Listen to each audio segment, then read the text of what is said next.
So hello students, आज हम अपना हिस्ट्री का चैप्टर सेकंड पढ़ने के लिए जा रहे हैं। और हिस्ट्री का चैप्टर सेकंड क्या है आपका?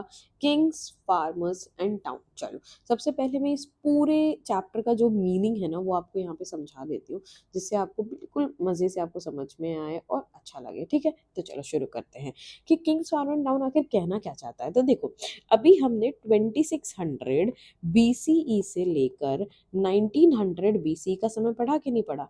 ये पूरा समय बेटा क्यों इंपॉर्टेंट है? क्योंकि आईवीसी इस समय मैच्योर फेज में था, मतलब हड़प्पन सिविलाइजेशन का ये मैच्योर फेज है और इस समय सारे डेवलपमेंट हड़प्पन सिविलाइजेशन में हुए। ठीक है, इसके बाद का जो समय है, अगर हम बात करें कुछ 1300 या 1500 सालों का जो पूरा का पूरा समय है, ये पूरा का समय 1300 सालों का समय इतना ज्यादा कुछ खास इंपॉर्टेंट इसमें कुछ नहीं हुआ। हाँ, यहाँ पर क्या लिखा गया है इस समय पे, क्योंकि ये वैदिक पीरियड और लेटर वैदिक पीरियड इसको कहा जाता है, इसलिए यहाँ ऋग्वेद का कंपोजिशन आपको देखने को मिलता है। ठीक है, क्या ऋग्वेद का कंपोजिशन हुआ। यहाँ पर अगर बात की जाए तो मेगालिथ जैसे बरियल, ठीक है, मिलते हैं। मेगालिथ अगर हम बात करें, एक इंपॉर्टेंट स्ट्रक्चर यहाँ दिखता है और जनपद दिखती हैं। ठीक है, जनपद मतलब छोटे छोटे गांव यहाँ बनना शुरू होते हैं, एग्रीकल्चर चल रहा है। ठीक है, इस तरीके से जहाँ लोग रह रहे हैं। अब उसके बाद आता है बेटा 600 BCE का समय, और वहां से लेकर 600 CE। ठीक है,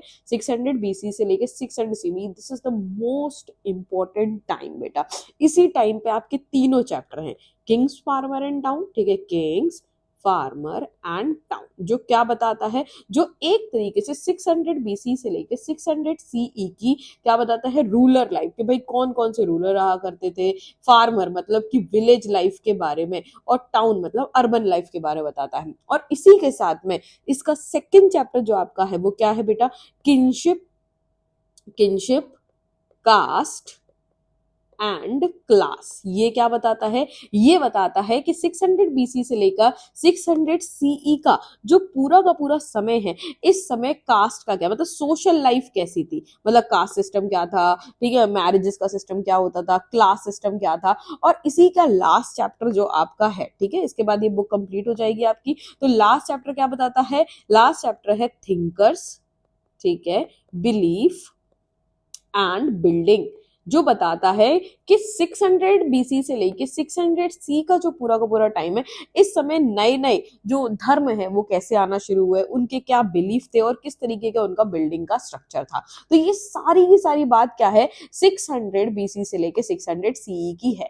अब ये BC CE क्या है, अगर किसी को नहीं पता हो तो मैं एक बार टाइम लाइन आपको क्विकली समझा देती हूँ, जिससे कि आपको क्या है मेरे अच्छे से पता हो। तो देखो, ये आपकी एक टाइम लाइन है। ठीक है, सपोज दैट ये हमने, देखो किसी भी चीज का एक मेन पॉइंट लेना पड़ता है ना, अगर वो पॉइंट ही नहीं लिया आपने तो आप किस तरीके से मतलब मेजर करोगे, आपको पता होगा कि टाइम घट रहा है बढ़ रहा है। तो हमने यहाँ पर क्या ले लिया, हमने जीसस क्राइस्ट, क्योंकि उस समय जीसस क्राइस्ट का हमने समय ले लिया कि जीसस क्राइस्ट जब पैदा हुए थे उस समय से पहले का अगर जो समय अगर आप देखोगे, मतलब जहां से दुनिया शुरू हुई है, भाई इन्फिनिटी से कहीं से तो दुनिया शुरू हुई होगी, उस दुनिया से शुरू होते होते इस समय को हम घटते हुए लेके आएंगे, और जब जीसस क्राइस्ट होंगे वहां तक उस समय को खत्म कर देंगे, और वहां से एक नया समय शुरू होगा जिसको हम क्या कहेंगे, आने वाला समय।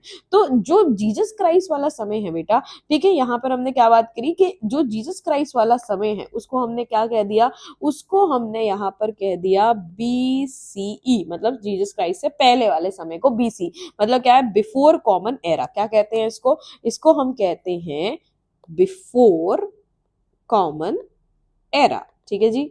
और जीसस क्राइस्ट के बाद वाला समय क्या कहलाता है? Common era. ठीक है, तो अब घटते हुए है, जैसे अगर हम बात करें तो BC है, मतलब कि इंफिनिटी से कभी तो दुनिया शुरू हुई होगी, फिर 2 मिलियन ईयर पहले क्या था, एक तरीके से स्टोन एज की शुरुआत होती है, धीरे धीरे हम घटते आए तो ब्रॉन्ज एज पे आ गए, मतलब कि हम यहाँ पे, चलो मैं एक बार दिखा देते कि 2 मिलियन ईयर है, मैंने यहाँ 10,000 साल ले लिया। ठीक है, 10,000 ईयर 5,000 साल ले लिया, फिर उसके बाद मैंने 3000 ईयर्स ले लिया, 2000 ईयर ले लिया, 1000 ले लिया, 600 ले लिया। ठीक है, फिर यहाँ पे वही 1 2, फिर अब क्या है, जीरो पे आ गए, तो जीरो से अब बटेगा ना, अब ये घट रहा है, यहाँ पे बढ़ेगा, तो यहाँ 1, फिर वही कि भाई यहाँ पे 600 ले लिया, यहाँ 1000 लिया था तो इधर पे भी 1000 ले लिया, फिर इधर पे 2000 ले लिया। ठीक है, और अभी 2025 चल रही है तो अपना 2025 भी ले लिया, फिर इधर पे 3000 ले लिया, अब ये बढ़ता चला जाएगा। ठीक है, तो अब ये बढ़ रहा है टाइम, तो यहाँ पे हमने क्या देखा कि भाई 300 के समय यहाँ पर हड़प्पन सिविलाइजेशन थी, फिर नीचे नीचे घटते हुए आए तो 600 BCE, देखो क्राइस्ट से पहले BCE से लेकर 600 CE का जो पूरा समय है इसी का हमें रिवॉल्व करना है। और उसके बाद अभी हम 2025 में तो हैं, उसके बाद का समय। तो आई होप कि आपको ये समझ में आया कि टाइमलाइन क्या कहना चाहती है। तो अब हम यहाँ से शुरू करते हैं अपने चैप्टर को, किंग्स फार्मर एंड टाउन के। अब 600 BC से लेकर 600 CE के समय में क्या कैसे किंग का सिस्टम होता था, क्या होता, कि हड़प्पन सिविलाइजेशन में तो कोई ऐसा किंग हमने देखा ही नहीं। तो चलिए इसको देखते हैं।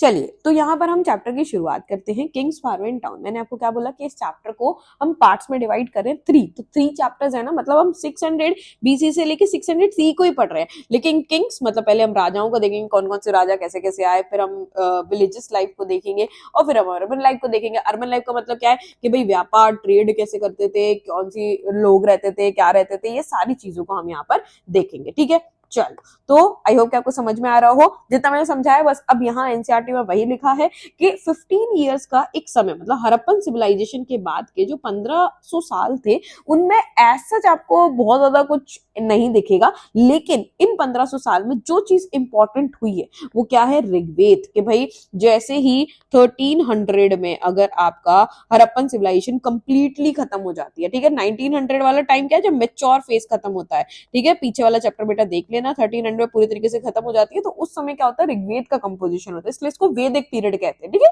प्री वैदिक पीरियड, अर्ली वैदिक पीरियड, के भाई वेद बनने शुरू होगा। ठीक है, तो यहाँ पे ऋग्वेद का कंपोजिशन होता है। एग्रीकल्चर बहुत ज्यादा इमर्ज हो जाता है डिफरेंट डिफरेंट पार्ट में। देखो हड़प्पन सिविलाइजेशन के बाद अब आपको, अब यहाँ पे अगर मैं मैप को आपको शो करूं तो हड़प्पन सिविलाइजेशन के समय पे सिर्फ ये जो मतलब पाकिस्तान और इंडिया का गुजरात वाला पार्ट था, ये वाला पार्ट में एग्रीकल्चर था। अब धीरे धीरे साउथ के पार्ट में भी, नॉर्थ के पार्ट में भी अब एग्रीकल्चर जो है बहुत अच्छे से शुरू हो जाता है। भाई नॉर्थ इंडिया में भी एग्रीकल्चर शुरू हो जाता है, साउथ वाले पार्ट में एग्रीकल्चर शुरू हो जाता है, और यहाँ पे सभी कर्नाटका, तो अब पूरे इंडिया में आपको एग्रीकल्चर मिलेगा। ठीक है, अब पॉपुलेशन भी धीरे धीरे क्या है, बढ़नी शुरू हो जाती है, या आपको कुछ और मतलब अब लोग क्या है, थोड़े एडवांस होते हुए इन 1500 सालों के दौरान भी लोग एडवांस हुए, लोगों ने मेगालिथ बनाने शुरू किया। देखो लिथ का मतलब क्या होता है, स्टोन, मेगा मतलब बड़ा होता है, तो मतलब कि बड़े बड़े स्टोन के स्ट्रक्चर बनाने शुरू हुए जहां पर वो डेड बॉडीज को क्या करे, डिस्पोज कर सके। तो ये क्या बताने की कोशिश कर रहा है, ये बताने की कोशिश कर रहा है कि अब लोग थोड़े एडवांस हो रहे हैं। ठीक है,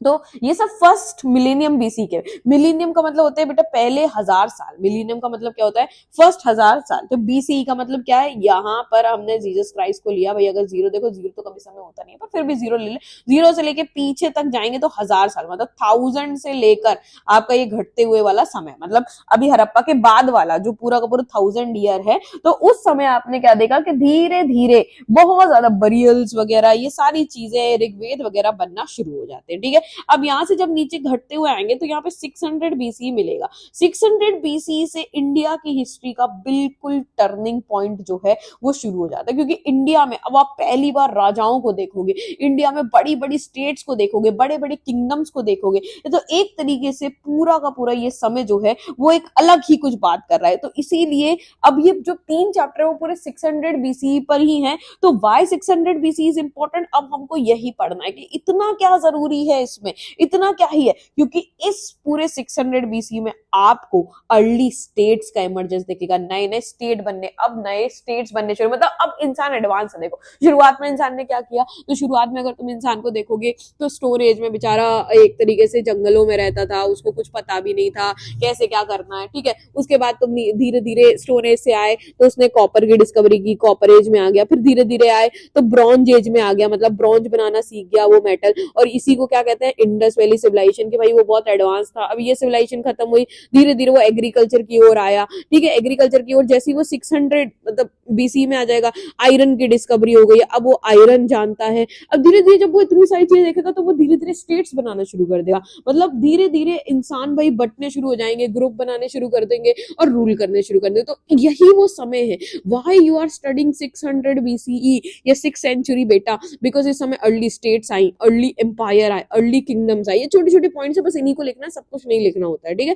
तो आप नोट्स भी बना के चल सकते हो। तो इस तरीके से लोगों ने पॉलिटिकली खुद को क्या करना शुरू कर दिया, ऑर्गेनाइज करना शुरू कर दिया, एग्रीकल्चर प्रोडक्शन बहुत ज्यादा बढ़ गया, और इसी के साथ नए नए टाउन्स। तो अगर आपसे क्वेश्चन आ जाए why 600 BC is so much important, because early states, early empire, early kingdoms, इस समय किंगडम्स बनने शुरू हुए, पॉलिटिकल प्रोसेसेस शुरू हुए कि भाई राजा महाराजा होगा तो सेनापति भी होगा, दरबारी भी होगा, ये सारी प्रोसेस आई। न्यू टाउन्स, भाई नए नए टाउन्स बनने शुरू हो गए, एग्रीकल्चर बहुत अच्छे से बढ़ना शुरू हो गया। तो ये सब चीजों की वजह से ही 600 BC इज इंपॉर्टेंट है। अब एक सवाल आना चाहिए जो कि आपके पेपर में भी आएगा, और ये कि सोर्सेस क्या भाई पता कहां चलता है। देखो दो चीज को आपको अपने दिमाग में बिल्कुल बिठाकर, ऐसा ना बिल्कुल बिठाकर रखना है कि एक लॉ के लॉ में अगर आप बोला, आपने किसी को बोल दिया कि भाई ये सामने वाला बंदा मर्डरर है, तो पता कहां से चलता है, पहले तो तुम सोर्स दो। अगर तुम्हारे पास कोई सोर्स है, प्रूफ है, तो भाई तुम सामने वाले को मर्डरर कहो, अदरवाइज तुम कैसे कह सकते हो।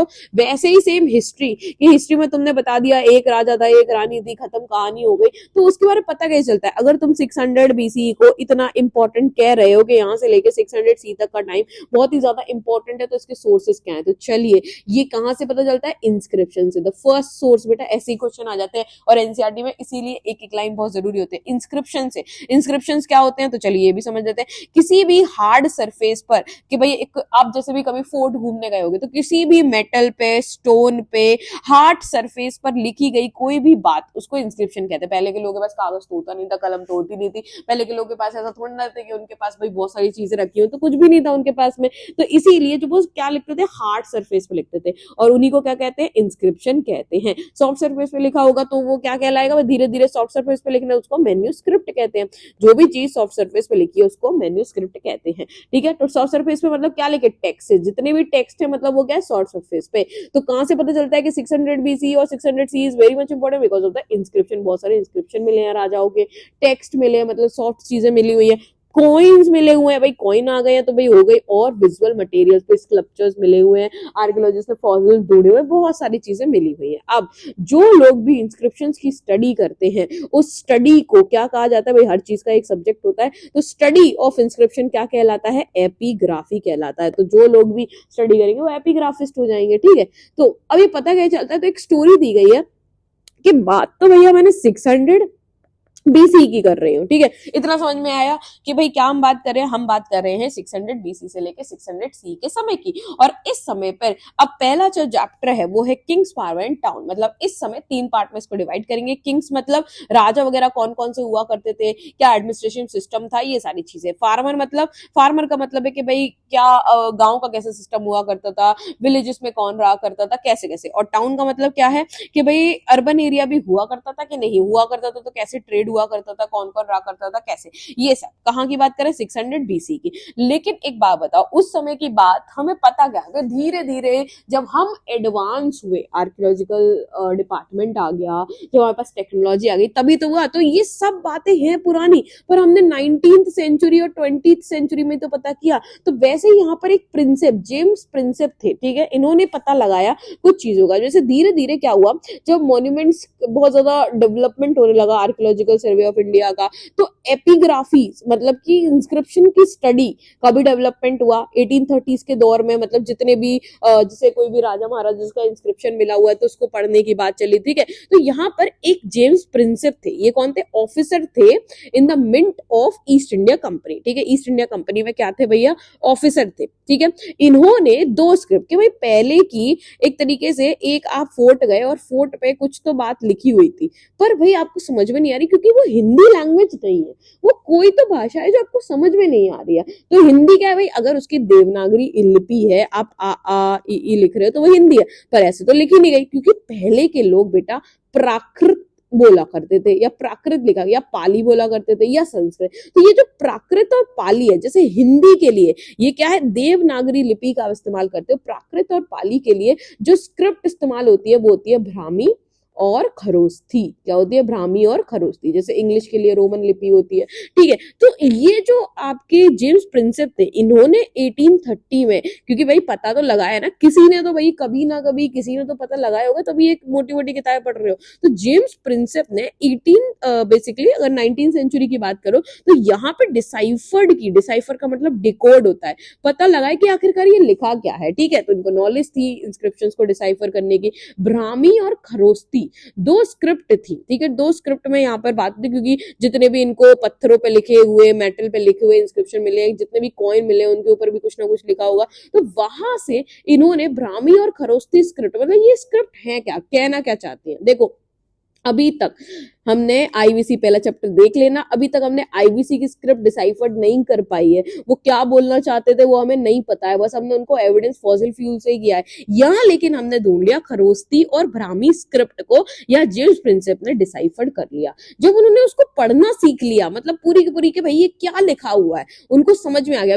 अब मैंने ऐसे ऐसे लाइन बना दी, तुम्हें ये लाइन दिख रही हो, क्या पता ये कोई स्क्रिप्ट है। तो उनको ये जब समझ में आ गया, तो उन्होंने देखा कई सारी जगहों पर एक शब्द बड़ा उनको मिल रहा है, वो है पियादसी। अब व्हाट इज पियादसी, तो फिर बाद में जब उन्होंने पता लगाया और स्क्रिप्ट को ढूंढा, वो लैंग्वेज को सीखा, तब तो उनको पता चला पियादसी का मतलब होता है प्लीजेंट टू बिहोल्ड, मतलब किसी को जब आप अपने पास रख सकते हो जो बहुत अच्छा है, प्लीजेंट है बिहोल्ड करने में, तो उसको हमने वो क्या कहते थे, पियादसी। तो बेसिकली जब उन्होंने और भी इंस्क्रिप्शन को पढ़ा, ढूंढा, समझा, जाना, बुद्धिस्ट टेक्स्ट को पढ़ा, हर जगह उन्होंने एक शब्द को देखा, तब उनको समझ में आया कि उस समय एक कोई तो राजा हुआ करता था जिसका नाम है अशोका। आपको पता है ना, अशोका तो मौर्यन एम्पायर से है। अब हमें पता चला मौर्यन एम्पायर से, भाई पहले वाले लोगों ने तो भूला होगा ना, तो उनको पता चला कि पियादसी करके भाई जो शब्द है वो अशोका के लिए यूज होता था, क्योंकि उन्होंने कई सारे, और ये बुद्धिस्ट टेक्स्ट में मिला, क्योंकि अशोका ने बुद्ध धर्म को अपना लिया था, ठीक है। तो बेटा इंस्क्रिप्शन क्या होते हैं, जो भी हार्ड सरफेस पे, स्टोन पे, मेटल पे, पोट्री पर, वही गमलों पे कुछ लिख दिया, हार्ड सरफेस पे कुछ लिख दिया, जो भी, बेसिकली ये किंग्स की अचीवमेंट को बताते थे। भाई एक इंस्क्रिप्शन अगर किसी ने पत्थर पे गुदवाया है तो कोई आम इंसान तो लिखेगा नहीं, भी किंग्स ने पैसे देके करवाया होगा। तो बेसिकली किंग्स की अचीवमेंट, उसकी एक्टिविटी, उसके समय पे क्या हुआ, ये सारी चीजों को वहां पर लिखवाया जाता था। भाई डोनेशंस को, भाई किसने किसको कितना पैसा दिया, कैसा डोनेशन हुआ, इन सब के लिए इंस्क्रिप्शन होता था। और इसकी स्टडी को हम क्या कहते हैं, इसकी स्टडी को हम कहते हैं एपिग्राफी। अर्लीस्ट इंस्क्रिप्शन जो है वो प्राकृत में थे, ठीक है। ये एक लैंग्वेज का नाम है जो ऑर्डिनरी लोग इस्तेमाल किया करते थे, ठीक है। बहुत सारे रूलर जैसे अजातशत्रु हो गया, अशोका हो गया, ये प्राकृत टेक्स्ट से ही हमने इनके बारे में पता लगाया कि ये सब रूलर भी हुआ करते थे, एग्जिस्ट करते थे उस समय पे, ठीक है।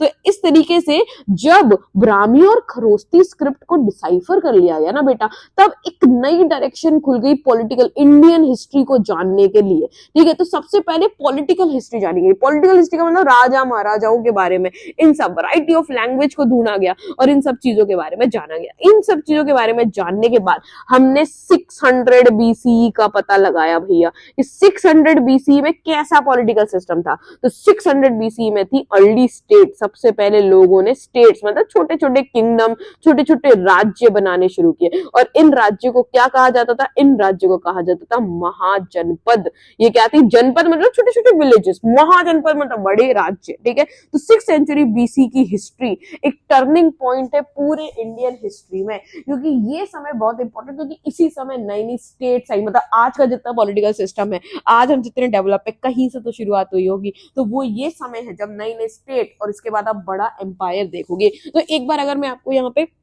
शॉर्ट में समराइज कर दूं, तो 600 बीसी से लेकर, ठीक है, आप अगर और चलो और इजीली बात कर दे, 6th सेंचुरी से लेकर 4th सेंचुरी तक आपको यहाँ क्या दिखेंगी, महाजनपद दिखेंगी, ठीक है, महाजनपद। फिर धीरे धीरे डेवलपमेंट और बढ़ता गया, तो 4th सेंचुरी के बाद आपको फर्स्ट एम्पायर दिखेगा, that is your Mauryan empire, Chandragupta Maurya जिसके फाउंडर है 321 बीसी में, ठीक है। इसके बाद क्योंकि मौर्यन एम्पायर, क्योंकि देखो उसके बाद इतनी टेक्नोलॉजी किसी के पास एडवांस नहीं थी इतना, ये पूरा भाई मौर्यन एम्पायर वाज द अखंड भारत वाला, ये भाई पूरे भारत में नॉर्थ इंडिया से लेकर इतना तो पूरा रूल करके रखा हुआ है। लेकिन भाई धीरे धीरे जब बाद के राजा आए, जैसे कि शुरुआत में आपके चंद्रगुप्त मौर्य आए, ठीक है, फिर बिंदुसार आए, अशोक आए, उसके बाद इतने कोई पावरफुल रूलर थे नहीं जो पूरे अखंड भारत पे कब्जा कर पाए। इसलिए मौर्यन एम्पायर के बाद पूरे इंडिया में छोटे छोटे किंगडम्स में बट गया। भाई नॉर्थ में अलग किंगडम आ गए, साउथ में अलग किंगडम आ गए, ठीक है, जैसे सतवाहन्स आए, जैसे कुशान्स आए, इधर पे बात करोगे तो चोला, चेरा, पांड्या, धीरे धीरे ये किंगडम्स आए।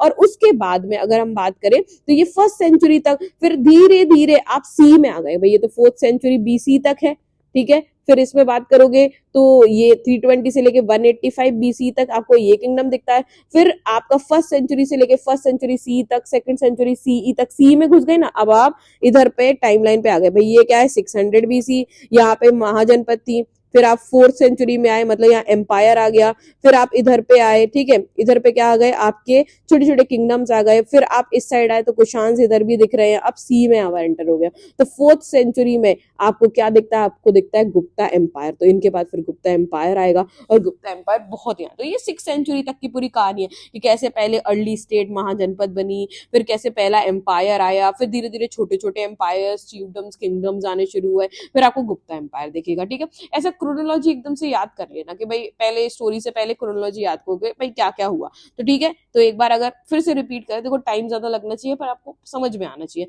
तो अगर हम थोड़ा सा टाइम लेके फिर से रिपीट करें, तो पहले हमने आईवीसी देखा, इंडस वैली सिविलाइजेशन, उसके बाद हमने महाजनपद को देखा, ठीक है, महाजनपद आई, फिर उसके बाद पहला एम्पायर आया, फिर उसके बाद चीफडम्स और किंगडम्स आने शुरू हो गए, उसके बाद आपको गुप्ता एम्पायर दिखेगा, ठीक है। इस तरीके से हमें 600 बीसी तक की ये कहानी है पूरी की पूरी, ठीक है।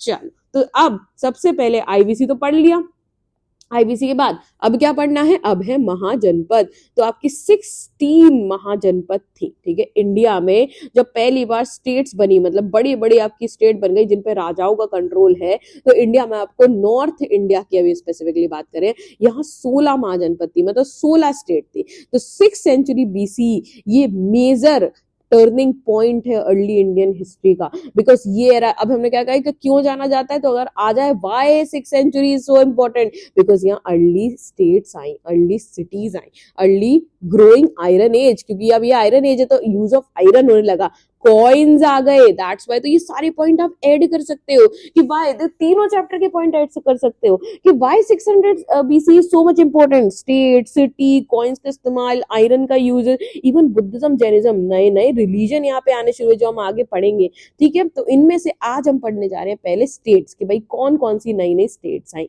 तो ये स्टेट जो थी वो 16 स्टेट थी जिनको हम क्या कहते थे, महाजनपद कहते थे। इनके नाम क्या है भाई, कुछ आप याद रख लो, जैसे वज्जी आप याद रख लो, मगध आप याद रख लो, कुशाला आप याद रख लो, कुरु, पांचाल, महाभारत देखी हो तो आपको पता हो, गांधार, अवंती, ये कुछ है जो आपको याद रखने हैं। देखिए जो आपके फ्रिक्वेंटली ये नाम आते हैं, 16 की 16 याद नहीं करनी पड़ती। अब इसमें कि महाजनपद चलती कैसे थी, तो कुछ में एक एक किंग रूल करते थे भाई, मोनार्की थी, कुछ में कि भाई एक किंग का रूल है, और कुछ में बहुत सारे किंग्स मिलके रूल करते थे, जैसे बहुत सारे मिल साथ में मिलके रूल कर रहे थे, उसको घन बोला जाता था या संघ बोला जाता था, ठीक है, मतलब ओलिगार्की थी। मोनार्की का मतलब क्या होता है, एक का रूल, ओलिगार्की का मतलब बहुत सारे लोगों का रूल, तो बहुत सारे राजा यहाँ रूल किया करते थे। जैसे अगर हम महावीर और बुद्धा की बात करें तो ये घन से ही, मतलब ऐसे महाजनपद से बिलोंग करते थे जो घन में, मतलब बहुत सारे राजा हो, जैसे वज्जी संघ था, संघ मतलब बहुत सारे राजा यहाँ पे मिलके रूल कर रहे हैं, ठीक है। तो हर महाजनपद के पास अपनी कैपिटल हुआ करती थी, हर महाजनपद की क्या थी बेटा,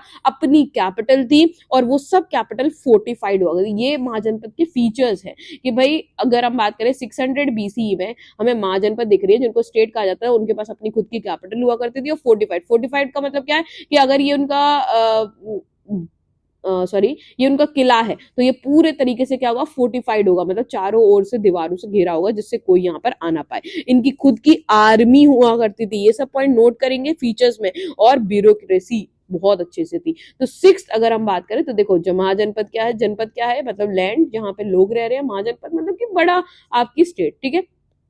सो एनसीईआरटी से बेटा क्यों पढ़ा रही हूँ, क्योंकि एनसीईआरटी ही आपके भाई आपके कहीं से कहीं तक, चाहे आप सीयूटी की प्रिपरेशन कर रहे हो, आप किसी भी चीज की, आप फर्स्ट डे से सीयूटी की प्रिपरेशन करो, फर्स्ट डे से बोर्ड का, कहीं से कहीं तक पेपर आउट ही नहीं होगा, कोई एक और किताब पढ़ने की जरूरत यहाँ पे नहीं है, ठीक है। अब वाई 600 बीसी सो इम्पोर्टेंट, अगर आपसे आ जाए तो आप क्या लिखोगे, इस समय स्टेट आ गई थी, इस समय एम्पायर आ गया था, इस समय किंगडम्स आ गए थे, इस समय कॉइन एज आ गया था, मतलब कॉइन यहीं से आना शुरू हो गए थे, और क्यों भैया, इस समय आयरन का इस्तेमाल होना शुरू हो गया था, इस समय नए नए रिलीजन आ गए थे, बुद्धिज्म और जैनिज्म, और क्यों जरूरी है, क्योंकि ब्राह्मण्स ने इस समय संस्कृत में भी टेक्सिस को, मतलब ऐसे टेक्स्ट ब्राह्मण्स का यहाँ से आपको रोल बढ़ता हुआ शुरू हो जाएगा। जैसे आज अगर बात करो कि ब्राह्मण्स, भाई ब्राह्मण सबसे ऊपर होते हैं, फिर क्षत्रिय है, फिर वैश्य है, फिर शूद्र है, इस तरीके का सिस्टम बना, और जहां से अगर बात करोगे तो इसी सिस्टम की वजह से आज का कास्ट सिस्टम भी इसी पे बेस्ड है कि भाई कोई ऊपर कोई नीचे। तो यहाँ से ब्राह्मण्स की भी पावर बढ़नी शुरू हो गई, क्योंकि ब्राह्मण्स ने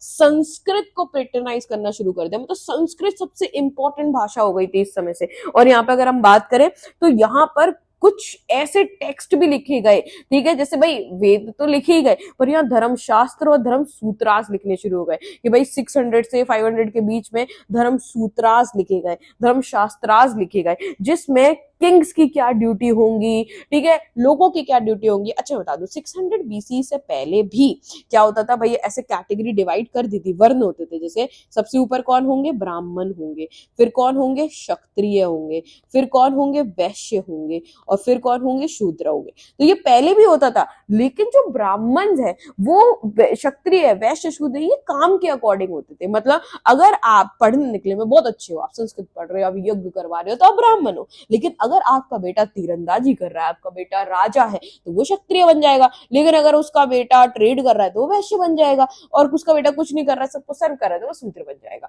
लेकिन इस सिस्टम को 600 बीसी के बाद जब हम शास्त्र धर्मसूत्र लिखे गए, तो ये सिस्टम क्या हो गया, रिजिड हो गया। मतलब अब ये वर्क के बेसिस पे नहीं था, अब राजा का बेटा ही राजा बनेगा। मतलब ये अब किसके बेसिस पे हो गया, आपके बर्थ के बेसिस पे हो गया। मतलब अब जो शर्मा रहेगा वो शर्मा ही रहेगा, पहले ऐसा नहीं था। शर्मा अगर तब, मतलब अगर वो ब्राह्मण है तो वो तब है जब वो उस जैसा काम कर रहा है। तो अब ये क्या हो गया, बर्थ के बेसिस पे, मतलब अब तो आपका बेटा चाहे कुछ भी करे, आप वही रहोगे जो हो, ठीक है।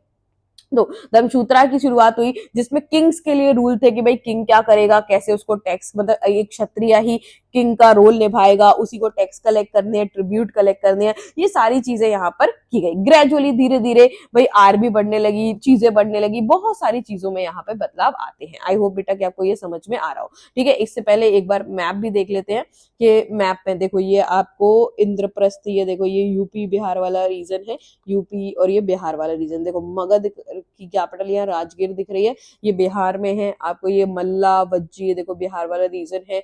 यहाँ पर ये कोशाला दिख रही है आपको, ये यूपी, कुरु पांचाल यूपी वाला रीजन है। अवंती उज्जैनी इसकी कैपिटल है, ये क्या है, ये आपका मध्य प्रदेश वाला रीजन है। इस तरीके से देखो यहाँ पे तक्षशिला, ये गांधार है, ठीक है, अफगानिस्तान पाकिस्तान वाला रीजन है। यहाँ पर ये आपको तक्षशिला दिख रही है, जो one of the important universities में से आती है, तक्षशिला यूनिवर्सिटी, ठीक है। तो ये ठीक है। अब हम देखते हैं कि इन सभी महाजनपद में हमने देखा कि 600 बीसी में जो एक चीज इंपॉर्टेंट यहाँ पे शुरू होती है 600 बीसी में, वो क्या शुरू होती है, वो शुरू होती है महाजनपद का दौर। और इसमें जो सबसे इंपॉर्टेंट महाजनपद थी ना भाई, 16 महाजनपद में सबसे पावरफुल, ठीक है, तो 16 महाजनपद की जो सबसे पावरफुल महाजनपद थी वो कौन सी है भाई, वो है Magadh. Magadh was the most important mahajanapada, ठीक है। मगध सबसे ज्यादा पावरफुल, सबसे ज्यादा इंपॉर्टेंट महाजनपदों में अगर कोई महाजनपद यहाँ पे आपको दिखाई दे रही है और कोई महाजनपद यहाँ पे आ रही है, तो वो कौन सी आ रही है, वो आ रही है मगध। मगध का रूल अगर हम बात करें कब से कब तक रहा, तो 6th सेंचुरी से लेके 4th सेंचुरी तक मगध सबसे स्ट्रॉन्ग महाजनपद थे। अभी एम्पायर नहीं है, महाजनपद थी, ठीक है। मगध का मतलब क्या है, प्रेजेंट डे बिहार है, ठीक है। ये सबसे पावरफुल महाजनपद थी। अब इतनी पावरफुल कैसे थी भाई, क्या क्या रीजन है, तो इसके पीछे रीजन है इसका एग्रीकल्चर प्रोडक्टिविटी, बहुत ही शानदार। अगर तुम मगध को देखोगे इधर पे, तो मगध कहाँ दिखेगी तुम्हें, बिहार वाले रीजन। तो यहाँ से गंगा बहती है, तो गंगा की वजह से इनका एग्रीकल्चर टॉप नॉच था। इसके अलावा मगध वाले रीजन में झारखंड भी आता था, यहाँ फॉरेस्ट भी थे, तो आयरन माइंस बहुत सारी थी, जिससे कि इनके वेपन्स बहुत अच्छे से बन जाते थे। Why Magadh was powerful, because of agriculture, because of iron mines जो झारखंड में थी, जिससे ये वेपन्स बना लेते थे। और वहीं से इनको क्या मिल जाते थे, उस फॉरेस्ट एरिया से, या फॉरेस्ट एरिया भी था छत्तीसगढ़, छत्तीसगढ़ बिहार वाले पूरे एरिया में, झारखंड में, तो एलिफेंट भी यहाँ से मिल जाते थे, जो बहुत इंपॉर्टेंट होते थे वॉरफेयर के लिए। और उसके बाद गंगा और उसकी ट्रिब्यूटरी से सिर्फ एग्रीकल्चर अच्छा नहीं था बेटा, लेकिन कम्युनिकेशन और ट्रांसपोर्ट भी था भाई। यहाँ से क्या करते थे भाई, नाव लेकर कहीं पे भी चले गए, ट्रांसपोर्टेशन बहुत ज्यादा था, ठीक है। ये सारे कारण थे जिसकी वजह से मगध के प्राइम लोकेशन की वजह से Magadh was very much powerful, ठीक है। और ये सब अगर हम बात करें तो अर्ली बुद्धिस्ट और जैन राइटर जो है उन्होंने इनके बारे में लिखा हुआ है, ठीक है। और उसके बाद why Magadh was so powerful, because of ambitious ruler. यहाँ बिंबसार, ठीक है, अजासत्तु और महापदम नंदा। देखो ये बिंदुसार नहीं है, जब हम चंद्रगुप्त मौर्य को पढ़ेंगे ना तो वहां पे बिंदुसार आएंगे, ये बिंबिसार है। तो बिंबिसार, अजातशत्रु, महापदम नंदा, ये बहुत ही पावरफुल रूलर थे। और महापदम नंदा और इनके बाद एक और आए धनंदा, उनको हरा के मौर्यन एम्पायर की शुरुआत होती है। तो वाई, तो सबसे पहले अगर हम बात करें 600 बीसी में महाजनपद देखेंगे, और महाजनपद में सबसे important mahajanapada Magadh. And Magadh why powerful because of agriculture, iron, elephant, forest, ये सब चीजों की वजह से। अब इनकी शुरुआती जो कैपिटल थी वो राजागाहा थी। मतलब अगर हम बात करें, आज हम बिहार में राजगीर जो पढ़ते हैं, बाद में इन्होंने कैपिटल को क्या कर दिया, चेंज कर लिया, और क्या बना ली, पाटलिपुत्र इन्होंने अपनी कैपिटल। 4th सेंचुरी में इनकी कैपिटल पाटलिपुत्र पर शिफ्ट हो गई। पाटलिपुत्र मतलब प्रेजेंट डे पटना वाला एरिया, जहां पे गंगा का और अच्छा रूट है। ठीक है, तो राजागाहा, पहले इसका नाम राजागाहा था। राजागाहा मतलब क्या होता है, राजा का घर। ठीक है, चलिए तो आगे बढ़ते हैं। इसके बाद बनता है एक नया empire, that is first empire, early empire. Magadha में से ही निकलता है मौर्यन एम्पायर। तो यहाँ पे सबसे पावरफुल महाजनपद कौन सी थी, महाजनपद थी आपकी मगध। और मगध में धनंदा डायनेस्टी, लास्ट में नंदा डायनेस्टी थी, तो धनंद को हराकर चंद्रगुप्त मौर्य ने फाउंडेशन रखी मौर्यन एम्पायर की। पहले एम्पायर तो क्या हुआ 600 बीसी में, पहले आपने देखी महाजनपद, अब देखा एम्पायर। कौन सा एम्पायर, मौर्यन एम्पायर, जिसका फाउंडेशन कब, 321 बीसी में Chandragupta Maurya was the founder. इन्होंने अपने एम्पायर को नॉट ओनली नॉर्थ इंडिया तक सीमित रखा, पर बलूचिस्तान, अफगानिस्तान वाले एरिया पर भी ये लेके गए। यहां तक इन्होंने अपने एम्पायर को बढ़ाया। और इसके बाद ग्रेटेस्ट रूलर, मतलब पहले चंद्रगुप्त मौर्य, चंद्रगुप्त मौर्य के बाद बिंदुसार, और बिंदुसार के बाद तीसरे कौन है, अशोका। और अशोका क्या थे, Ashoka was the most powerful ruler. ठीक है, इस समय के। इन्होंने कलिंग को कॉन्क्वायर किया, मतलब प्रेजेंट डे उड़ीसा तक ये लेके गए। और उसके बाद जब कलिंग वॉर में इन्होंने लाखों लोगों को, मतलब समवट 1 लाख लोग मर गए थे, 1.5 लाख लोग जख्मी हो गए थे, इतने सारे लोगों को मरते हुए देखकर इन्होंने सोचा कि अब मुझे राजपाट, फिर उन्होंने त्याग दिया और बुद्धिज्म को अपना लिया। किसको अपना लिया, बुद्धिज्म को अपना लिया। और बुद्धिज्म में धम्म चलता है, धम्मा का मतलब क्या होता है, धर्म, राइटियस पाथ, और उसको अपना लिया। ठीक है, अब मौर्यन एम्पायर, आपने बोला कि भाई पहला एम्पायर था मैडम, तो कैसे पता चलता है, एवरीथिंग बेटा, सोर्स बहुत जरूरी है। तो आर्कियोलॉजिकल स्कल्पचर से, ठीक है, यहाँ पता चलता है। तो एक पूरी हिस्ट्री, सोर्सेस क्या है भाई, आर्कियोलॉजिकल फाइंड्स, मतलब स्कल्पचर्स वगैरह है। इवन उस समय जो चंद्रगुप्त मौर्य थे, तो वहां पे उनके ग्रीक की रानी से शादी की हुई थी, क्योंकि उन्होंने वहां के राजा को हराया हुआ था, हेलेना। तो उस समय ग्रीक से बहुत सारे एम्बेसडर यहाँ आए थे। तो यहाँ से एक एम्बेसडर आया हुआ था जिसका अकाउंट है मगस्थनीज। मगस्थनीज, क्योंकि कोई भी बाहर से आएगा, आज तुम कहीं जाओगे तो व्लॉग बनाओगे, वीडियो कैप्चर करोगे, उस समय लोग आते तो लिखते थे। तो मगस्थनी का अकाउंट है, जो एक ग्रीक एम्बेसडर था, उन्होंने चंद्रगुप्त मौर्य के बारे में बताया। तो भाई कहां से पता चलता है मौर्यन एम्पायर के बारे में, सबसे पहले तो आर्कियोलॉजिकल एविडेंस से, मतलब स्कल्पचर्स वगैरह से। सेकंड कहां से, मेगास्थनी के अकाउंट से पता चलता है। ठीक है, और क्या है भाई, उस समय कौटिल्य, भाई किसके अंदर, चाणक्य के अंदर ही तो जीता था, उन्हीं की ट्रेनिंग में चंद्रगुप्त मौर्य ने। तो उन्होंने अर्थशास्त्र लिखी, जिसने economy, finance, even political life, हर चीज के बारे में बताया। ठीक है, और इसके अलावा मौर्यन एम्पायर के बारे में, क्योंकि बुद्धिज्म को अपना लिया था, तो बुद्धिस्ट टेक्स्ट में भी लिखा हुआ है, जैन टेक्स्ट में भी लिखा हुआ है, पुरानिक लिटरेचर, संस्कृत टेक्स्ट में भी लिखा हुआ है। और इसके अलावा क्योंकि उस समय राजा इंस्क्रिप्शंस बनवाते थे, इंस्क्रिप्शन का मतलब क्या है, वे अशोका ही थे जिन्होंने पहली बार बहुत अच्छे अच्छे इंस्क्रिप्शंस बनवाने शुरू किए। तो अशोका ने यहाँ पर बहुत सारे पिलर्स पे बहुत सारी बातें लिखवाना शुरू की, वहां से भी पता चलता है। तो अशोका इंस्क्रिप्शन, ठीक है, पिलर से, जैना बुद्धिस्ट टेक्स्ट से, उसके अलावा बात चाणक्य के अर्थशास्त्र से, मगस्थनी के अकाउंट से, ठीक है, आर्कियोलॉजिकल फाइंड से, इन सबसे पता चलता है। तो अगर हम बात करें तो अशोका ही पहले रूलर थे जिन्होंने इस तरीके से अपने मैसेजेस को स्टोन्स पर, नेचुरल रॉक्स पे, पॉलिश पिलर्स पे लिखवाने शुरू किए, इंस्क्रिप्शन बनवाने शुरू किए। और इंस्क्रिप्शन किसके बारे में थी, धम्मा। धम्मा का मतलब क्या होता है, बेसिकली एक राइट पाथ। ठीक है, तो इसके लिए उन्होंने अपने ऑफिसर्स भी नियुक्त किए थे, जिनको धम्म महामता भी कहा जाता है। ठीक है, सो एक तरीके से अगर हम बात करें तो इस तरीके से मौर्यन एम्पायर बना। अब मौर्यन एम्पायर का एडमिनिस्ट्रेशन भी देख लेते हैं, भाई कैसे ये पूरे एरिया को कंट्रोल किया करते थे। तो अगर हम मौर्यन एम्पायर की बेटा बात करेंगे, तो मौर्यन एम्पायर को, मतलब इतना, देखो इतना बड़ा एम्पायर किस तरीके से कंट्रोल करते, कोई टेक्नोलॉजी नहीं थी, इसीलिए मौर्यन एम्पायर के बाद कभी कोई बड़ा एम्पायर इतना ज्यादा हो नहीं पाया। ठीक है, तो मौर्यन एम्पायर के समय वो क्या करते थे, उन्होंने अपने 5 मेजर पॉलिटिकल सेंटर बना के रखे थे। जैसे ये देखो, यहाँ पे मगध है, तो यहाँ पाटलिपुत्र उनका एक सेंटर था। ठीक है, अब पाटलिपुत्र लैंड रूट है भाई, हर जगह को कवर करता है। ठीक है, पाटलिपुत्र के बाद एक उनका सेंटर था मध्य प्रदेश में उज्जैनी। ठीक है, एक उनका सेंटर था तक्षशिला, और एक था नीचे स्वर्णगिरी और एक था तुशाली। अब अगर बताओ ये सारे के सारे सेंटर्स हैं, तो यहाँ से भी व्यापार हो रहा है, चाहे इधर से कुछ आ रहा है, चाहे आप बात करो ऊपर से कुछ आ रहा है, नीचे से कुछ आ रहा है, और हर चीज पे कंट्रोल, पूरे इंडिया पे कंट्रोल कर लिया ना। तो अगर एडमिनिस्ट्रेशन की बात करो तो इनके 5 मेजर पॉलिटिकल सेंटर थे, जिसमें एक पाटलिपुत्र उनकी कैपिटल थी, और उसके अलावा प्रोविंसेस मतलब उनकी खुद की, जैसे एक कंट्री है उसकी स्टेट्स होती हैं, तो इनकी स्टेट्स थी, जैसे तक्षशिला, उज्जैनी, तुशाली, स्वर्णगिरी। स्वर्णगिरी कहाँ पर है? नीचे दक्कन में है, ठीक है। ये सब, और ये सब क्या है, एक तरीके से अशोकन इंस्क्रिप्शन में मेंशन है इनके बारे में, ठीक है। ठीक है। अब धीरे धीरे अगर इनको देखें तो ये हर किसी की भी अपनी इंपॉर्टेंस थी। तो ये सेम मैसेज, मतलब कैसे, जो सेम मैसेज उनको यहाँ मिला है वो सेम मैसेज उनको नॉर्थ वेस्टर्न फ्रंटियर मतलब पाकिस्तान में भी सेम मैसेज मिला है अशोका का। अशोका का सेम मैसेज आंध्र प्रदेश में मिला है, मतलब कि उनके ये सेंटर्स थे, यहाँ से ये चीज क्या होती है बेटा पता चलती है, ठीक है। ये सारे के सारे, जैसे अगर आप यहाँ पे देखोगे तो सब कुछ के भाई स्वर्णगिरी नीचे है, स्वर्णगिरी के बाद उज्जैनी, इधर पे आपको उज्जैनी दिखता है। धीरे धीरे बस इनको यहाँ से याद करते हुए जाओ। यहीं पे आपका क्या था, मगध, ठीक है, पाटलिपुत्र, यहाँ तक्षशिला, इस तरीके से आपको रीजन दिखते हैं। ये देखो कलिंग, लास्ट वॉर जो लड़ी वो क्या थी, कलिंग वॉर थी, ठीक है। तो ये जो रीजन थे ये अपने आप में बहुत डाइवर्स थे बेटा, और इन डाइवर्स रीजन के चक्कर में ही क्या था कि भाई इनका व्यापार, इनका एडमिनिस्ट्रेशन बहुत अच्छा था, मतलब ये पूरा एडमिनिस्ट्रेटिव कंट्रोल स्ट्रॉन्गेस्ट सेंटर थे। ये सेंटर बहुत ही बढ़िया, जैसे उन्होंने तक्षशिला और उज्जैनी को क्यों चूज किया, क्योंकि ये लॉन्ग डिस्टेंस ट्रेड के लिए बहुत अच्छे हैं, कि भाई यहाँ पे उज्जैनी कोई भी लॉन्ग डिस्टेंस ट्रेड भाई यहाँ से आ रहा है, यहाँ से आ रहा है, तक्षशिला कोई वेस्ट से आ रहा है तो तक्षशिला में ट्रेड, तो लॉन्ग डिस्टेंस ट्रेड के लिए अच्छा था। स्वर्णगिरी क्यों चूज किया गया, क्योंकि स्वर्ण का मतलब क्या होता है, गोल्ड, गिरी का मतलब माउंटेन, क्योंकि यहाँ पे गोल्ड बहुत ज्यादा इनको मिलता था, गोल्ड की माइंस थी कर्नाटका में, इसलिए इन्होंने स्वर्णगिरी। तो हर चीज का अपना एक मतलब था।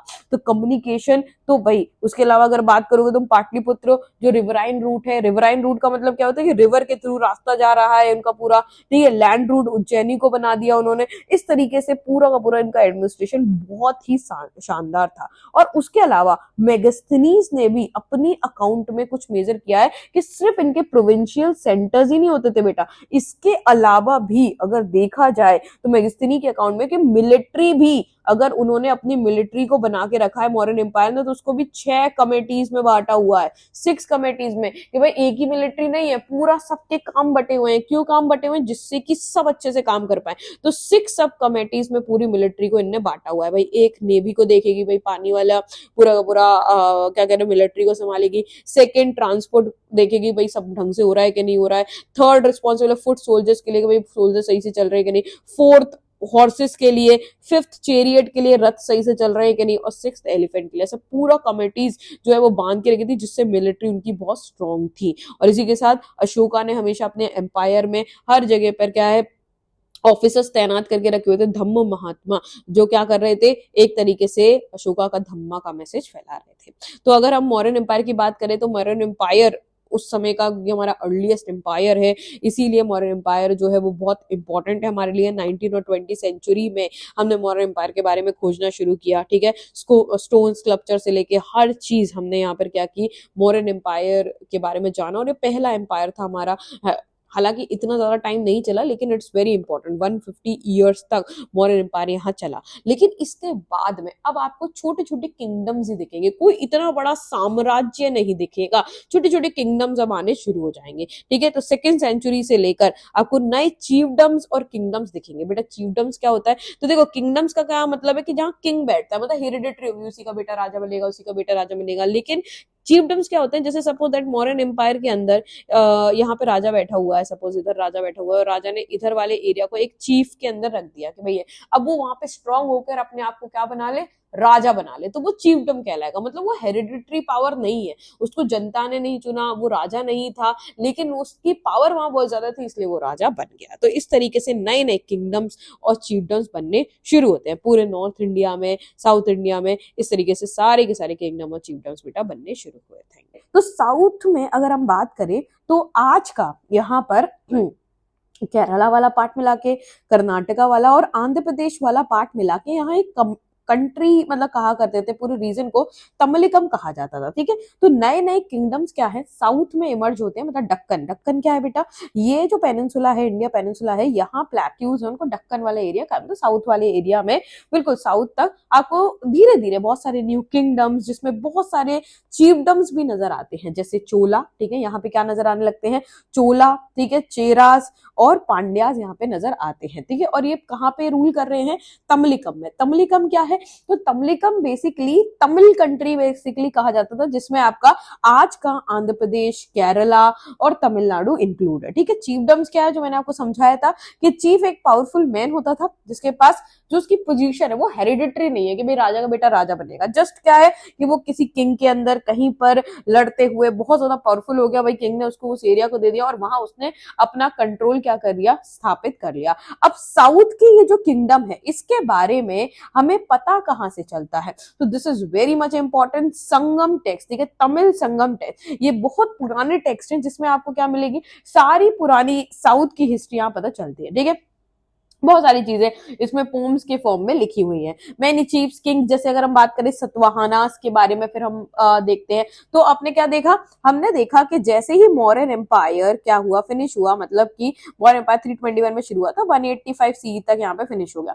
इसके बाद या इसी समय के दौरान हमें छोटे छोटे किंगडम नॉर्थ में और साउथ में दिखते हैं। ठीक है, साउथ में चोला दिखते हैं, ठीक है, चेरा दिखते हैं, और क्या दिख रहे हैं, पांड्यास दिख रहे हैं। नॉर्थ में हमें कौन दिखेंगे, तो नॉर्थ में यहाँ पर हमें दिख रहे हैं क्या, सतवाहनास, नॉर्थ में हमें सतवाहनास दिखेंगे। कहां पर, वेस्ट और सेंट्रल इंडिया में, कहां पे, सेकंड सेंचुरी से लेके सेकंड सेंचुरी सी तक। तो अब हम सी वाले पार्ट, जो मैंने आपको बताया था कि भाई ये जैसे जीसस क्राइस्ट के बाद वाला समय हमने सीई बोला है और उससे पहले बीसी बोला है, तो भाई ये हम कहीं से तो शुरू किया होगा, वहां से घटते हुए आ रहे हैं। तो हमने देखा 600 बीसी से लेकर हमने 600 सी तक का समय शुरू किया। तो अब आते आते हम सबसे पहले अगर बात करें 400 तक हमने मगध को देखा, फिर 400 के बाद मौर्यन एम्पायर को देखा, और अब हम यहीं से मतलब सेकंड सेंचुरी से लेकर सेकंड तक कहां जा रहे हैं, ये हम सतवाहनास वाला यहाँ पे टाइम फ्रेम देखेंगे। ठीक है, तो यहाँ सतवाहनास थे। तो अब यहाँ पर अगर मैं फिर से मैप बनाऊं आपके लिए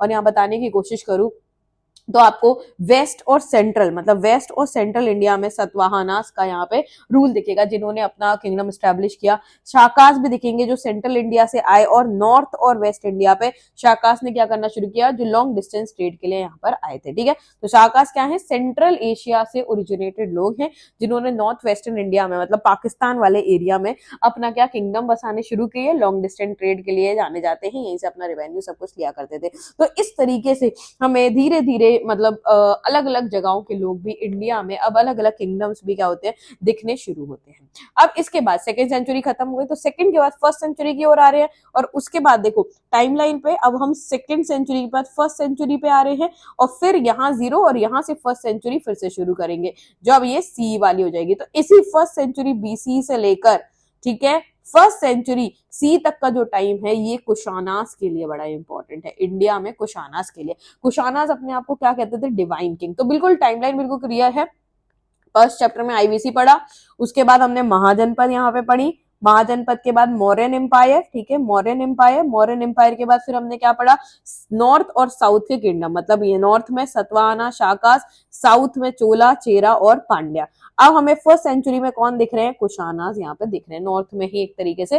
तो नॉर्थ में कौन दिख रहे हैं, कुशानास दिख रहे हैं। कुशानास अपने आप को डिवाइन किंग कहते थे, मतलब उस समय एक तरीके से ऐसा स्टेटस था कि अगर कोई भी किंग अपने आप को किससे रिलेट करेगा, किसी भी राजा मतलब किसी भी गॉड से अगर रिलेट कर लेगा, तो फिर उसकी क्या है, बहुत ज्यादा प्रजा जो है वो उसकी रिस्पेक्ट करेगी और उसको बहुत ज्यादा पूजेगी। तो इसी तरीके से यही काम क्या किया कि अपने आप को बहुत सारे डेटीज से यहाँ पर रिलेट किया कुशानास ने, और अपने बड़े बड़े हाई हाई स्टैचूज बनवाए। ये अपने कोलोसल स्टैचूज के लिए जाने जाते थे। कोलोसल का मतलब क्या है, जायंट। तो बड़े बड़े स्टैचूज के लिए जाने जाते थे, ये इनकी स्ट्रैटेजी थी। ठीक है, कुशानास का टाइम क्या है, फर्स्ट सेंचुरी बीसी से लेके फर्स्ट सेंचुरी सी तक। इनका एम्पायर भी मतलब अगर हम बात करें सिर्फ इंडिया में नहीं, ये पूरा सेंट्रल एशिया से, ठीक है, होते हुए पूरा इंडिया में इनका रूल था। ठीक है, अगर हम इनकी अगर बात कर रहे हैं हम, तो यहाँ पर जो है स्कल्पचर्स और कॉइन, कहाँ से पता चलता है इनके बारे में, स्कल्पचर और कॉइन से। किस लिए जाने जाते हैं ये कोलोसल स्टैचू, अपने बड़े बड़े जॉइंट स्टैचूज के लिए,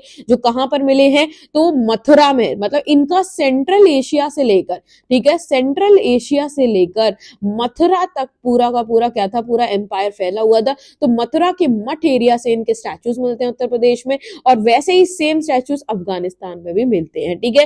तो अगर बहुत सारे हिस्टोरियन यहाँ पर जब उनकी स्क्रिप्ट पढ़ी और ये मतलब कि बताते हैं कि ये अपने आप को गॉड से रिलेट करते थे, तो ये अपने आप को देव पुत्र कहते थे, ठीक है, मतलब सन ऑफ गॉड यहाँ पे कहा करते थे, ठीक है। और ये इंस्पायर्ड थे चाइनीज रूलर से, क्योंकि वो अपने आप को सन ऑफ हेवन कहा करते थे। अब कुशानास का टाइम फ्रेम कंप्लीट होता है, और कुशानास के बाद जिनका टाइम फ्रेम शुरू होता है वो है गुप्ता एम्पायर, ठीक है। गुप्ता एम्पायर यहाँ पर आता है।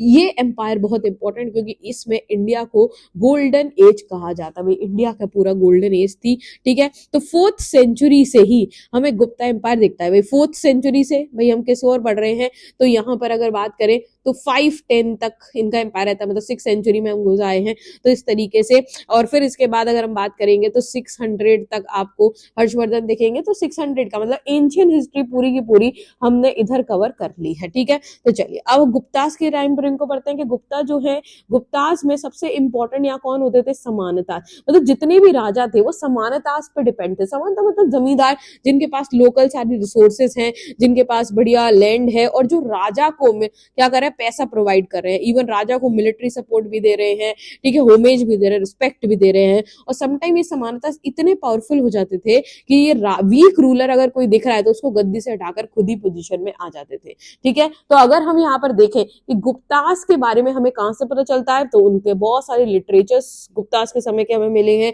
कॉइन से पता चलता है, इंस्क्रिप्शन से। भाई प्योर देखो, पहले गोल्ड कॉइन जो लेके आए वो कुशांस थे, लेकिन प्योर गोल्ड कॉइन जिनके समय के माने जाते हैं वो है गुप्तास, ठीक है। वहां से इवन हमने देखा कि भाई जितना भी आप एंशियंट हिस्ट्री पढ़ोगे ना, कितनी भी एंशियंट हिस्ट्री पढ़ो, आपको इसका एक सोर्स इंस्क्रिप्शन तो याद रखना ही है, क्योंकि उस समय के जो लीडर्स थे, रूलर थे, वो पत्थरों पर गड़वा दिया करते थे, लिखवाते थे। तो इनकी जो इंस्क्रिप्शन है उनको क्या कहते हैं, प्रशस्तीस। प्रशस्तीस मतलब क्या होता है बेटा, प्रशस्तीस का मतलब होता है यहाँ पर बड़ाई, राजा की बड़ाई, जो राजा की बड़ाई में लिखाई गई चीजें हैं, ठीक है। तो इस तरीके से प्रशस्ति थी। यहाँ देखो कॉइन्स हम देखेंगे, ये आपको कुशांस के समय के गोल्ड कॉइन दिखेंगे, तो कुशांस के समय पे ही गोल्ड कॉइन क्या थे, यहाँ पर आ गए थे, ठीक है। और ये देखो कुशांस के समय के यही जो कोलोसल स्टैचूज हैं, ये भी कुशांस के समय के ही हैं। अगर हम गुप्ताज में प्रशस्ति, इनका इंपॉर्टेंट सोर्स है, भाई प्रशस्ति मतलब इंस्क्रिप्शन जो राजा की बड़ाई में लिखवाते थे। एक इंपॉर्टेंट प्रशस्ति आपको याद रखनी है, प्रयागा प्रशस्ति, ठीक है। प्रयागा प्रशस्ति जिसको इलाहाबाद पिलर भी कहते हैं, मतलब इलाहाबाद में एक पिलर है, उसके ऊपर जो समुद्रगुप्त, मतलब जैसे कि अगर बात करें तो बहुत सारे गुप्ता रूलर रहे हैं, जैसे श्रीगुप्त फाउंडर हैं गुप्ता एम्पायर के, फिर चंद्रगुप्त सेकंड हो गए, Chandragupta first, second, Chandragupta second, और जैसे समुद्रगुप्त। समुद्रगुप्त बहुत ही ज्यादा फेमस अगर हम बात करें तो यहाँ पे रूलर हैं, ठीक है। नेपोलियन भी कहा जाता था इनको इंडिया का। तो इन्होंने जैसे इलाहाबाद पिलर पे प्रशस्ति लिखवाई थी, और इनके कोर्ट में कौन थे, हरिसेन, ठीक है। हरिसेन इनके कोर्ट पोएट थे। उन्होंने यहाँ पे संस्कृत में क्या लिखी हुई थी, यहाँ प्रयागा प्रशस्ति यहाँ पर लिखी हुई थी, ठीक है। तो इसीलिए हम ये जानते हैं। तो अभी तक हमने अब क्या कंप्लीट कर लिया, किंग्स को देखो पूरी तरीके से, इस चैप्टर का हमने फर्स्ट पार्ट किंग्स कंप्लीट कर लिया। किंग्स में हमने महाजनपद देख ली, महाजनपद में जो मगध थी वो बहुत पावरफुल थी, ठीक है, वहां से हमने देख लिया। जो नंदा डायनेस्टी थी वो लास्ट थी, फिर हमने इसके बाद मौर्यन एम्पायर देखा, मौर्य एम्पायर चंद्रगुप्त मौर्य, इवन अशोका जो थे वो सबसे ज्यादा पावरफुल थे। फिर हमने उसके बाद देख लिया सतवाहनाज आए, हमने देखे साकाज आए, हमने देखा कुशानाज आए, और उसके बाद फिर हमने क्या देखा, गुप्ता एम्पायर देखा, ठीक है। ये हमें इसमें देखना था। अब फार्मर मतलब कि इनकी एग्रीकल्चर लाइफ पे आ जाते हैं बेटा, कि एग्रीकल्चर लाइफ में ऐसा इन्होंने क्या किया, मतलब एग्रीकल्चर लाइफ मतलब कि रूरल लाइफ कितना ज्यादा है, ठीक है। तो रूरल लाइफ की अगर हम बात करेंगे तो चेंजिंग कंट्री साइड, मतलब वही विलेज साइड की हम बात कर रहे हैं। अब यहाँ पर ये था कि भाई रूरल लाइफ के बारे में पता कैसे चलता है, भाई राजा ने अपनी प्रशस्ति लिखवा दी, ठीक है, इससे हमें पता चल गया। लेकिन रूरल लाइफ के बारे में तो ऐसे बताएंगे राजा किसी मतलब लिखवाएगा ही नहीं कि भाई गांव में कौन रहता था कैसे। तो इनके सोर्सेस है जो आम लोगों की लिखी गई किताब है, जैसे जातकास और पंचतंत्र। आपने पंचतंत्र की कहानियां सुनी होंगी, ये ओरल टेल्स होती थी, थी। मतलब शुरुआत में जो जैसे कि देखो, अगर कोई भी इंस्क्रिप्शन लिखा है तो वो किसी राजा ने लिखवाया है बेटा, तो अगर वो किसी राजा ने लिखवाया इसका मतलब उसने अपनी बड़ाई लिखवाई होगी। तो उस राजा के लिए जैसे है कि गांव में कोई छोटे मोटे कवि हो गए, भाई गांव में लिखने वाले लोग होते थे पहले राइटर, उन्होंने जातिकास और पंचतंत्र दिखाया और उसमें उन्होंने रियलिटी लिखी, भाई प्रजा कैसे किंग को देखती है। तो इस तरीके से हमें जातिकास और पंचतंत्र से सोशल लाइफ के बारे में यहाँ पे पता चलता है। ठीक है, जातका से अगर बात किया जाए तो ये फर्स्ट मिलीनियम सी, मतलब कि फर्स्ट जो 1000 ईयर्स हैं सी वाले, मतलब यहाँ पे आपके जीसस क्राइस्ट, तो फर्स्ट सी से लेकर 1000 सी तक का पूरा टाइम है जब जातकास लिखे गए थे। ठीक है, तो यहाँ पर बात करें सबसे फेमस, ठीक है, मतलब एक तरीके से एक स्टोरी है गंडा टेंडु जातका, तो ये जातका का एग्जाम्पल है। जैसे गंडा टेंडु जातका एक जातका है, ठीक है, एक मतलब बुक है जिसका ये एग्जाम्पल है। इसमें बताया गया कि किस तरीके से यहाँ पर जो मतलब कि जो एक विकेट किंग था, मतलब एक तरीके से बूढ़ा दुष्ट राजा, ठीक है, वो किस तरीके से यहाँ पर अपने लोगों की प्लाइट नहीं समझता था, तो वो यहाँ पर डिस्क्राइब किया गया है, कैसे टैक्स लगाया करता था। तो ये सारी चीजें तो मतलब क्या है, जातिकास लोगों के द्वारा, और यही से हमें गांव की जिंदगी और इन सब के बारे में पता चलता है। ये भाई किंग कैसा था, भाई किंग तो अपने बारे में तो बड़ा ही लिखवाएगा। ठीक है, तो अब यहाँ पर एक और चीज देख लेते हैं, एक सुदर्शन लेक करके आर्टिफिशियल लेक रिजर्वायर है, ठीक है, जिसके यहाँ पर भी बहुत सारे रॉक इंस्क्रिप्शन लिखे गए हैं 2nd सेंचुरी में संस्कृत में, जो उस समय बताते हैं कि अचीवमेंट के साका रूलर जो रुद्ररमन थे उनके इसमें बताते हैं। ठीक है, अब नेक्स्ट अगर हम बात करें स्ट्रैटेजीज फॉर इंक्रीजिंग प्रोडक्शन, ठीक है, मतलब कि 600 बीसीई से लेकर 600 सीई वाला जो समय है बेटा, इस समय एग्रीकल्चर कैसे होता था। ठीक है, इस समय एग्रीकल्चर कैसी थी, मतलब अपने प्रोडक्शन के लिए क्या करते थे। देखो आईवीसी के समय एग्रीकल्चर होता था, लेकिन इस समय जो है प्रोडक्शन बढ़ाने के लिए कई सारी चीजें होती हैं, जैसे ट्रांसप्लांटेशन इन्होंने इस समय शुरू कर दिया था। एग्रीकल्चर में बहुत ज्यादा क्या हो रहा है, यहाँ पे डेवलपमेंट हो रहा है। कैसे डेवलपमेंट हो रहा है, ट्रांसप्लांटेशन यहाँ पे शुरू कर दिया। भाई ट्रांसप्लांटेशन का मतलब क्या है कि एक जगह पहले पौधे को उगाओ और फिर दूसरी जगह उसको क्या कर दो, और ज्यादा अच्छे से उगा दो। तो इसमें इसका मतलब क्या है भाई, मतलब फिर वो उसका पेड़ बन जाए। जैसे कि अगर आप बात करो ट्रांसप्लांटेशन पैडी का होता है, पैडी का मतलब क्या होता है भाई, कि आपने कहीं पर चावल जो है वो एक तरीके से आपने बो दी है, मतलब खेती चावल की ऐसी होती है, पहले आपने एक छोटे छोटे प्लांट लगा दिए, मतलब पहले आपने क्या किया, यहाँ पर पहले खेती की, आपने बो दिया, बोने के बाद छोटे छोटे जब पौधे निकल आते हैं धान के, देखिए धान के जब पौधे निकल आए, फिर आपने क्या किया, एक खेत में मिट्टी पूरी लीप दी कि पानी नीचे पेनिट्रेट ना हो और पानी अपने घुटनों तक भर लिया, और वहां पे क्या लगा दिए, वो धान लगा दी। इस तरीके से होता है जो ट्रांसप्लांटेशन है, पहले एक जगह लगाया फिर दूसरी जगह। तो इससे क्या है, एक तरीके से पेडी कल्टिवेशन इस तरीके से होता था, जहां पर पानी बहुत ज्यादा है वहां पे ये कर लिया करते थे। तो अगर हम बात करें तो किस तरीके से अब ये प्लो एग्रीकल्चर से धीरे धीरे कैसे कि भाई प्लो एग्रीकल्चर पे धीरे धीरे क्या हो गया, शिफ्ट हो गया। मतलब शुरुआत में हो का मतलब क्या है कि भाई भाई जो आईवीसी वाले लोग थे वो क्या करते थे, वो बिल्कुल एडवांस टेक्नोलॉजी उनके पास थी नहीं, वो ऐसे ही खेती बाड़ी किया करते थे। लेकिन अब जो है आयरन का डिस्कवरी हो गई है यहाँ से,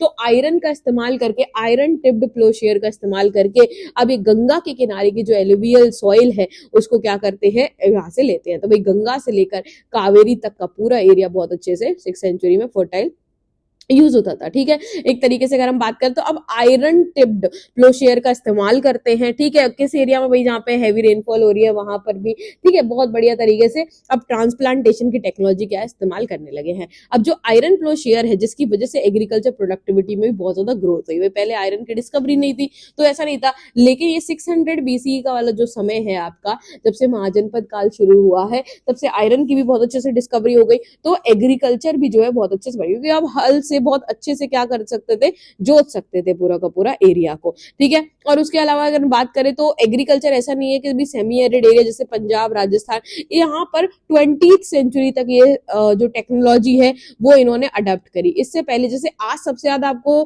पंजाब ही मिलेगा ग्रोथ, लेकिन उस समय सबसे ज्यादा अगर बात करें तो गंगा, जब मतलब यूपी बिहार ये रीजन जो था वो बहुत ज्यादा फर्टाइल था और ये सब इस्तेमाल करते। तो पहली टेक्नोलॉजी जो इन्होंने इस्तेमाल करी वो है ट्रांसप्लांटेशन। दूसरा जो इस्तेमाल करते थे स्ट्रैटेजी प्रोडक्शन को इंक्रीज करने के लिए वो था इरिगेशन। भाई जिन एरिया में पानी नहीं है वहां इरिगेशन सिंचाई करने, कैसे वेल्स बनवा के, टैंक्स बनवा के, ठीक है, जैसे कनाल नहरें खुदवा के, इस तरीके से क्या करते थे। ये इंस्क्रिप्शन में ये सारी चीजें दी गई हैं। ठीक है,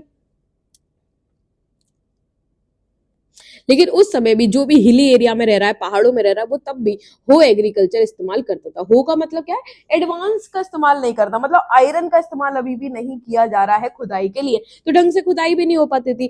अब है कि भाई अगर हम रूरल लाइफ की बात कर रहे हैं, रूरल सोसाइटी की बात करें, तो क्या वहां पे सोशल डिफरेंस हुआ करते थे, तो इसको भी देखना है। जैसे हमने हड़प्पन सिविलाइजेशन में भी सोशल डिफरेंस देखे थे, तो क्या इधर हुआ करते थे, तो यस, ये भी हमें पता चलता है कि भैया यहाँ पर भी बेनिफिट जो है वो अनइवन था। भाई किसी के पास बहुत ज्यादा जमीन है, किसी के पास जमीन नहीं है। पर ये कहाँ से पता चलता है, तो कई सारी जगहों से, कई सारी स्टोरी से, जैसे बुद्धिस्ट स्टोरी से, बहुत सारी जगहों से यहाँ पर पता चलता है। जैसे बुद्धिस्ट ट्रेडिशन में इन्हीं को, लेबर को, जैसे लैंडलेस लेबरर का जिक्र है, स्मॉल पीजेंट्स का जिक्र है, और लार्ज लैंड ओनर का जिक्र है। इसका मतलब क्या है कि भाई उस समय भी upper class, middle class, lower class में बटा हुआ था। भाई अपर क्लास क्या है, लार्ज लैंड ओनर, अब मिडिल क्लास स्मॉल पीजेंट्स, और उसके बाद लैंडलेस एग्रीकल्चरल लेबर कौन से। तो ये सब क्या पता चलता है उस समय की स्टोरीज से, उस समय की, भाई सोशल डिफरेंस एग्जिस्ट करता था। जैसे एक टर्म दिया गया पाली टेक्स्ट में, गहापति। भाई गहापति का मतलब क्या है, गृहपति, घर का पति, मतलब घर का स्वामी। तो लास्ट लैंड ओनर जितने भी होते थे, और विलेज हेडमैन जितने होते थे, मतलब विलेज में सबसे ऊपर जो पोजीशन है,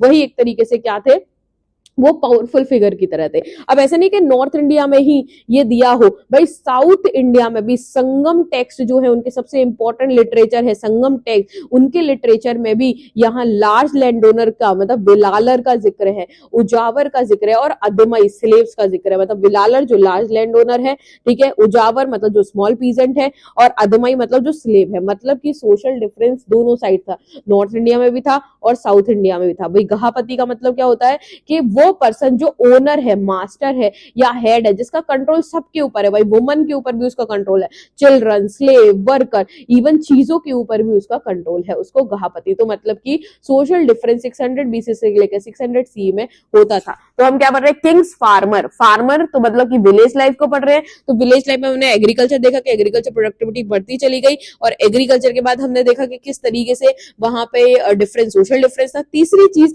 जो विलेज लाइफ में इंपॉर्टेंट है कि भाई यहाँ पे लैंड ग्रांट दिया जाता था। लैंड ग्रांट का मतलब क्या है, जो भी टेम्पल है या जो भी ब्राह्मण है, जो भी आपकी रिलीजियस जगह है, उनको क्या देना, उनको एक तरीके से लैंड, जमीन के टुकड़े जो है वो दिए जाते थे। तो शुरुआत में जैसे कॉमन एरा शुरू होता है, मतलब कि जीसस क्राइस्ट के बाद वाला समय की अगर हम बात करें, तो फर्स्ट सेंचुरी से ही अगर देखते हैं गांव में लैंड ग्रांट, मतलब बहुत सारे इंस्क्रिप्शन, क्योंकि लैंड ग्रांट होता था तो हो सकता है भाई उस जमीन पे लिखवा दिया हो। जैसे आप कभी मथुरा जाओ या वृंदावन जाओ, वहां बहुत सारे आश्रम होते हैं, हर रूम के बाहर एक प्लेट लिखी होती है और उस पर लिखा होता है कि भाई इनग्रेव्ड होता है कि ये इस व्यक्ति ने दिया, इस व्यक्ति ने दिया, या फिर कॉपर प्लेट्स वहां पे मिली है। तो इंस्क्रिप्शन के रिकॉर्ड बताते हैं कि भाई कॉपर प्लेट जैसे इंस्क्रिप्शन, क्योंकि देखो किसी भी हार्ड सरफेस पर लिखना होता है, तो कॉपर प्लेट पे लिखा है वो भी हार्ड सरफेस है, कि भाई ब्राह्मण्स को, रिलीजियस इंस्टीट्यूशन को क्या किया जाता था, लैंड ग्रांट यहाँ पे की जाती थी। ठीक है, तो यहाँ पे कई सारे संस्कृत लिटरेचर भी ये बताते हैं। लेकिन सिर्फ लैंड ग्रांट कौन कर सकता था, मेल कर सकता था, लेकिन इसका एक्सेप्शन भी है।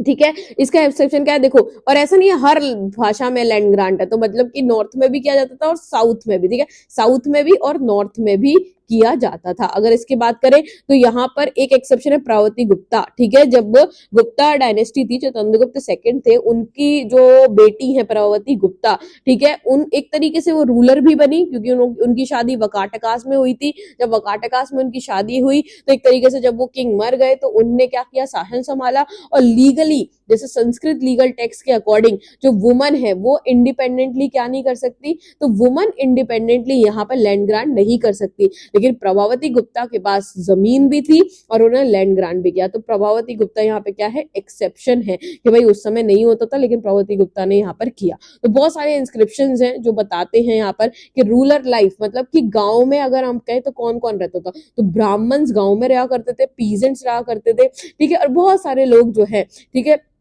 और ये सब क्या करते थे, वो expect to provide a range of produce, वही किंग्स को ये सामान वगैरह प्रोवाइड किया करते थे। ये भी इंस्क्रिप्शन में दिया है। और लैंड ग्रांट बात किया जाए तो सेवरल पार्ट में लैंड ग्रांट होता था। ठीक है, रीजनली वेरिएशन थी भाई, कि भाई कोई बहुत ज्यादा जमीन दान करता था, कोई छोटा सा टुकड़ा दान करता था, ठीक है। तो सब में एक तरीके से वेरिएशन थी, लेकिन लैंड ग्रांट क्या था, हुआ करता था, इसका तो जिक्र दिया गया है, ठीक है। लैंड ग्रांट के बाद क्या होता था कि भाई कि जो किंग है वो अपने आप को एक तरीके से सुपर दिखाने की कोशिश करता था यहाँ पर लैंड ग्रांट के थ्रू, ठीक है। लैंड ग्रांट की अगर हम बात करें तो एक तरीके से ये कल्टीवेटर और स्टेट के बीच एक रिलेशन था, ठीक है।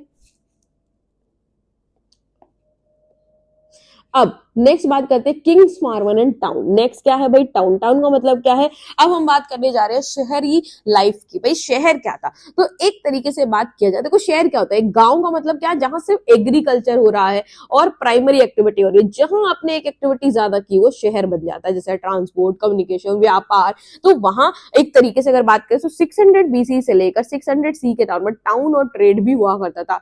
नई नई सिटीज बननी शुरू होती है, जैसे अगर बात करो तो 6th सेंचुरी से ही महाजनपद, उनकी कैपिटल, जैसे अगर हम बात करें बज्जी की कैपिटल वैशाली, ठीक है। जैसे हम बात करें तो यहाँ पर मगध की कैपिटल पाटलिपुत्र, अवंती की कैपिटल यहाँ पर उज्जैनी। तो ये कुछ ऐसे प्लेसेस हैं जो अपने आप में ही इंपॉर्टेंट सेंटर्स थे, ठीक है। जैसे पाटलिपुत्र अगर बात करें तो रिवराइन रूट है, मतलब पाटलिपुत्र कहाँ है, प्रेजेंट डे पटना, और कहाँ पर है ये, पटना बिहार में, और गंगा के यहाँ पर स्थित है। तो मतलब ये रिवराइन रूट है, रिवर के थ्रू का रास्ता है, ठीक है। जैसे आप उज्जैन की बात करो, उज्जैनी की, ये लैंड रूट है, मतलब उज्जैन जमीन के पास है, ये यहाँ पर पूरा का पूरा रूट है, जिससे ये क्या है, एक तरीके से यहाँ से क्या हो रहा है भाई, पूरा व्यापार हो रहा है भाई, ये रिवर्स के थ्रू व्यापार हो रहा है, यहाँ जमीनी व्यापार हो रहा है। मथुरा क्या है भाई, आर्ट एंड कल्चर, ठीक, कमर्शियल जोन, यहाँ पे भी बहुत सारी चीजें होती थी। अब भाई कि भाई शहरों में कौन रह रहा है, शहरों में क्या पॉपुलेशन रह रही है, तो सबसे पहली बात तो यहाँ पर यह है कि शहरों में वाइड वैरायटी ऑफ चीजें हुआ करती थी। जैसे हड़प्पन सिविलाइजेशन के दौरान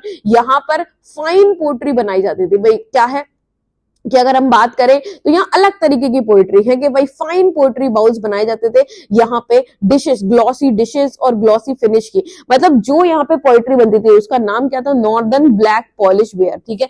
ये एक तरीके से मतलब कि बहुत ही ज्यादा फिनिश पॉलिश्ड यहाँ पे पोइट्रीज बनाते थे, जो सिर्फ महंगे, मतलब एक तरीके से कह सकते हैं कि उस समय की फेमस स्पेशलिटी थी नॉर्दर्न ब्लैक पॉलिश वेयर, और इसे रिच यूज किया करते थे, ठीक है। जैसे ऑर्नामेंट्स, टूल्स, वेपन, वेजल्स, ये सारी चीजें बनती थी। फिगराइन बनते थे किससे, gold, silver, copper, bronze, ivory, ठीक है, ग्लास, शेल, टेराकोटा, इन सब चीजों से, ठीक है।